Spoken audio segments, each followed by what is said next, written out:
অকণিহঁত 1ৰ পৰা 10লৈ সংখ্যাসমূহ শিকো আহা।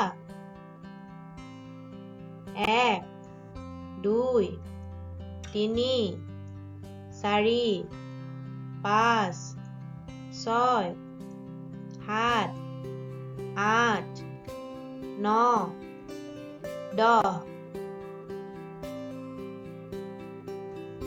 এটা ঈগল চৰাই, 2টা আম, 3টা ছাগলী, 4জন ঋষি,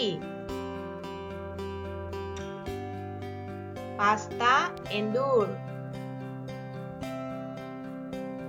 6টা হাতী, 7টা ঔটেঙা, 8টা ফুল, 9টা তৰা, 10টা বিলাহী।